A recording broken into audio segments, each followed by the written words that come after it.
کہ ہمارے ہاں شاعرانہ جو مبالغہ آمیزی ہے، یہ میری گفتگو کا حصہ انہوں نے حذف کر دیا ہے. اور میں نے ایک سنی شاعر، بہت بڑے عالم، جن کے حوالے سے آج بھی میری تقریر ہوگی خالق جناح ہال میں، مولانا محمد علی جوہر کے ایک شعر کے حوالے سے کہا کہ قتل حسین اصل میں مرگ یزید ہے، اسلام زندہ ہوتا ہے ہر کربلا کے بعد. میں نے کہا بالکل محمل شعر ہے، اسلام مرا ہی نہیں تھا، زندہ ہونے کا کیا سوال. اور اگر کسی درجے میں مزمحل یا زخمی ہوا تھا تو وہ تو رہا، کربلا کے بعد بھی رہا، یزید کی حکومت بھی رہی، بنو امیہ کی حکومت بھی چلی، کوئی تبدیلی تو نہیں آئی. یہ کیا کہہ رہے ہیں؟ اسلام زندہ ہوتا ہے کربلا کے بعد. میں نے کہا اسلام مرا نہیں تھا. جیسے میں نے یہ کہا کہ ملوکیت جو ہے وہ اب شروع نہیں ہوئی، ملوکیت تو 20 برس پہلے شروع ہو چکی تھی حضرت امیر معاویہ کے. لیکن ظاہر بات ہے کہ حضرت حسن نے، حضرت حسین نے اس کو قبول کیا، اور حضرت حسین نے تو پھر 10 سال تک ولی عہدی جو تھی چاہے بیعت نہیں کی، لیکن اس کے خلاف میدان میں آ کر چیلنج تو نہیں کیا. اس اعتبار سے یہ معاملہ جو ہے اسلام زندہ ہوتا ہے کربلا کے بعد، یہ بے تکی بات ہے.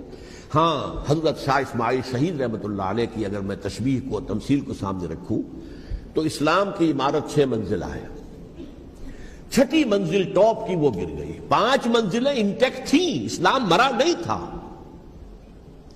عدالت میں شریعت کے مطابق فیصلے ہو رہے تھے، قاضی تھے، مفتی تھے، شریعت نافذ تھی، اسلام کہاں مرا تھا. جبکہ خود کہہ رہے ہیں علامہ کلب صادق کے ایک مفتی کے فتوے سے حضرت حسین کو قتل کیا گیا. اب وہ مفتی کی رائے، اس کی بدنیتی ہو، جو بھی ہو، وہ جانے، اللہ جانے. لیکن عام مسلمان کیا کریں؟ اس پہلو سے اسلام مرا نہیں تھا. ہاں، ایک منزل گر گئی تھی، وہ گری رہی، 1000 برس تک گری رہی، یہاں تک کہ آ کر مغربی امپیریلزم نے اس کے گرایا، ملوکیت کا معاملہ ختم کیا، اور وہ جبرین ملوکیت دوسری آ گئی. ورنہ وہی سب بادشاہی چلی ہے. بلکہ دور بنو امیہ میں وہ بادشاہی پوری طرح اس نے بالوں پر نہیں نکالے تھے، اصل بالوں پر تو اس نے نکالے ہیں دور بنو عباس میں آ کر.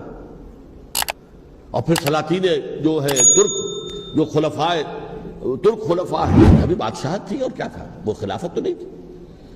تو یہ تو اسلام میں جو بھی نقص واقع ہو گیا تھا، کبھی واقع ہو گئی تھی، وہ جو کی تو برقرار رہی. اس کو بھی تسلیم کیا. میں اللہ کا شکر ادا کر کے کہتا ہوں کہ دونوں حضرات، دونوں شیعہ دانشور اور بڑی اعلیٰ سطح کے جو شیعہ عالم تھے، انہوں نے اس بات کو تسلیم کیا اور میری اس بات کو چیلنج نہیں کیا.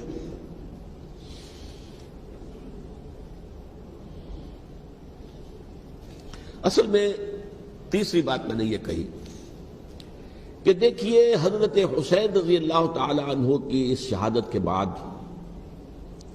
اس کے بعد واقعہ حرہ بھی ہوا، جو واقعہ کربلا سے بھی بعض اعتبارات سے زیادہ بھیانک اور زیادہ گھناؤنا واقعہ بنو امیہ کی تاریخ ہے، جس کو لوگ جانتے ہی نہیں. مدینہ کے کچھ لوگوں نے بغاوت کی اور انہوں نے اس کے خلاف فوج بھیجی، اور فوج کو جب مدینہ فتح کر دیا، 3 دن کے لیے حلال کر دیا، جو چاہو کرو، یہاں جسے چاہو مارو، جسے چاہو لوٹو، جس کا گھر چاہو برباد کرو، جس عورت کو چاہو ریپ کرو.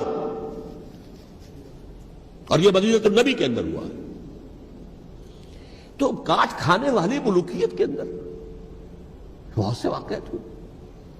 عبداللہ ابن زبیر کھڑے ہوئے، انہوں نے حکومت قائم کی تھی، لیکن یہ کہ وہ تو 6 سال کے لیے کامیاب بھی رہے، ایک حکومت قائم کی، بنو امیہ کے ہاتھ پر بیعت نہیں کی، بالآخر ان کی حکومت بھی ختم ہو گئی.